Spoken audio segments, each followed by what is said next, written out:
கரூர் கூட்ட நெரிசலில் சிக்கி 41 பேர் பலியான விவகாரம் தொடர்பாக சட்டப்பேரவையில் இன்று காரசாரமான விவாதத்தை நடத்தி தற்போது அதிமுக எம்எல்ஏக்கள் வெளிநடப்பு செய்து வருகிறார்கள். அந்த காட்சிகளை நேரலையில் பார்த்துக் கொண்டிருக்கிறோம். இது தொடர்பான மேலும் விரிவான தகவல்களை எமது செய்தியாளர் மாணிக்கம் வழங்க கேட்போம். மாணிக்கம், விரிவான தகவல்களை. இன்றைய தினம் சட்டப்பேரவையில கரூர் விவகாரம் தொடர்பாக ஆளும் கட்சி மற்றும் எதிர்கட்சி ஆகிய இரு கட்சிகளும் இடையேயான ஒரு காரசாரமான கருத்து பரிமாற்றம் என்பது ஏற்பட்டிருக்கிறது. இந்த விவகாரத்தை தொடர்ந்து அதிமுகவினர் தற்பொழுது வெளிநடப்பை செய்திருக்கிறார்கள்.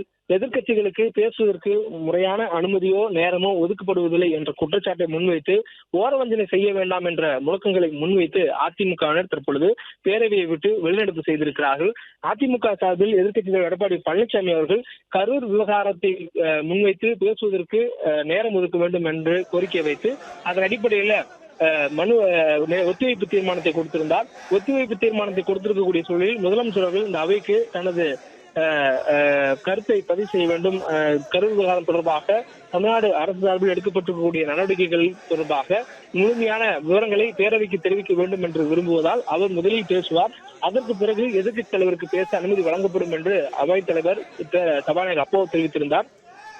அதனைத் தொடர்ந்து முதலமைச்சர் அவர்கள் விரிவான தனது விளக்கத்தை தெரிவித்திருந்தார். இந்த சூழலில் எதிர்க்கட்சித் தலைவர் பேசி முடித்த பிறகாக அதிமுகவினர் தங்களுக்கு மீண்டும் பேசுவதற்கான வாய்ப்பு வேண்டும் என்று கேட்டிருந்தார்கள். குறிப்பாக அமைச்சர் சிவசங்கர் பேசியது பிறகாக ஏற்பட்ட சலசலப்பின் பொழுது அதிமுகவினர் பதிலளிக்க வேண்டும் என்பதற்கான நேரம் வேண்டும் என்று கேட்டிருந்தனர்.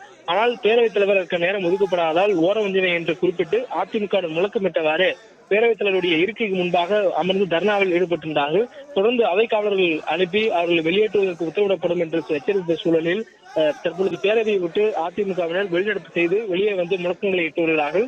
இந்த சூழலில் முதலமைச்சர்கள் தற்பொழுது பேரவைக்குள்ளாக உரையாற்றி வருகிறார்.